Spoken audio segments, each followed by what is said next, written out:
I used to believe the worst thing that could happen to a man was failure. Losing a job, losing money, losing face. Turns out, I was wrong. The worst thing is realizing the person who promised to stand beside you forever has already decided you're disposable.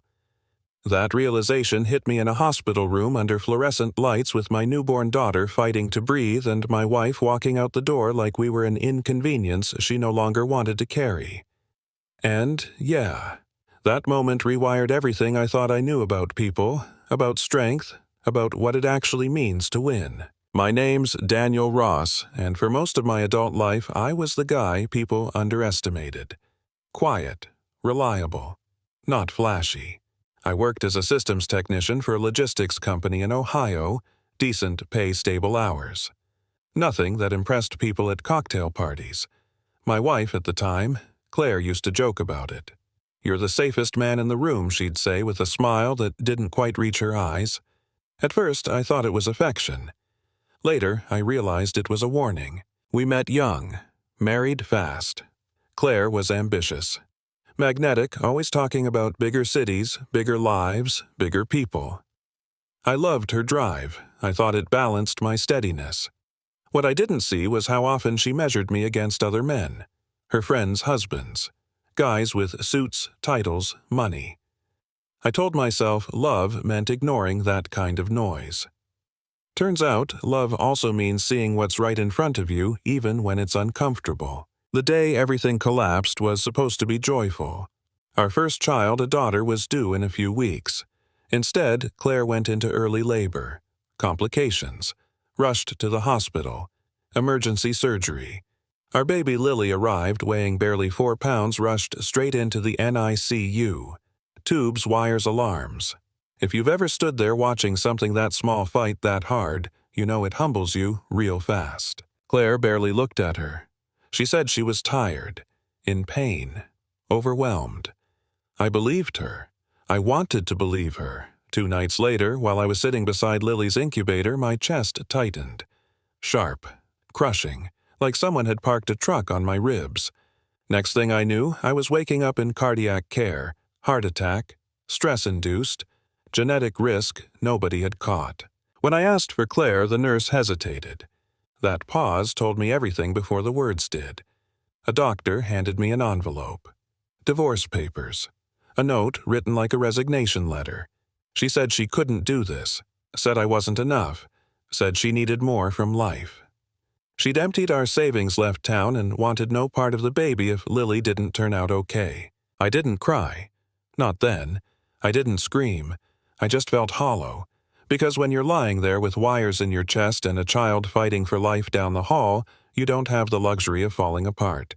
You choose survival. For them. Even when you don't know how. The weeks after were brutal. Lily spent over a month in intensive care. I learned how to change diapers with shaking hands. Learned how to sleep sitting up. Learned how to smile at nurses while my heart felt like it had been scraped raw. Bills piled up. Friends showed up, then drifted back to their lives. That's when you learn who's real. An older woman named Margaret lived next door. Widowed. Sharp-tongued. Kind in a quiet way. She brought soup, watched Lily when I had appointments, listened when the anger spilled out.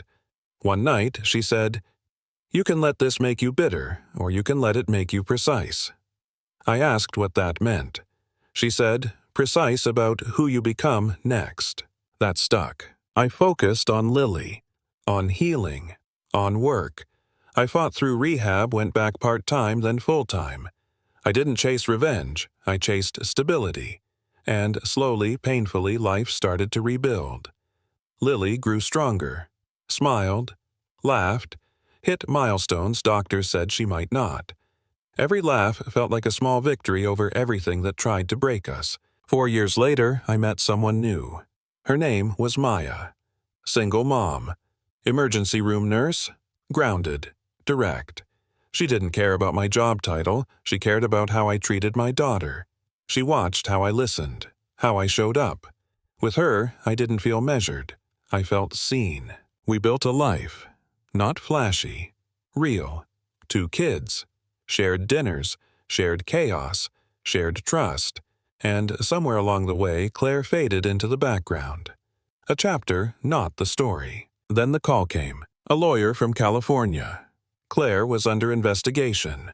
Financial fraud, identity misuse. My information flagged from years ago. I wasn't in trouble, but my past was suddenly very present. I cooperated, handed over documents I hadn't touched in years. Each one felt like reopening a scar I'd worked hard to close. Months later, she was arrested, convicted, sentenced. I read the headline once and closed the tab. I thought that was it. It wasn't. One afternoon, years after she left, I was at a medical center with Lily for a routine checkup. We were laughing about ice cream when someone said my name. I turned. Claire stood there escorted pale, smaller somehow, her eyes locked on Lily, on Maya, on the family she no longer belonged to. She tried to speak, apologize, explain. Said seeing us showed her what she'd lost. I listened. Calm, detached. Then I said, I forgave you a long time ago. Not because you deserved it, because I deserved peace. And I meant it. We walked away, and that was the moment I realized winning doesn't look like revenge. It looks like indifference. It looks like choosing growth over resentment. It looks like building something so solid that the people who tried to tear you down no longer have a place to stand. Here's the uncomfortable truth. Society loves loud success, flashy wins. But real strength is quieter. It's the guy who gets dismissed and keeps going. The woman underestimated who outgrows the room.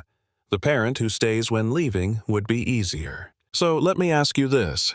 When someone judges you as ordinary, when they walk away thinking you'll crumble, what do you do next? Do you prove them right?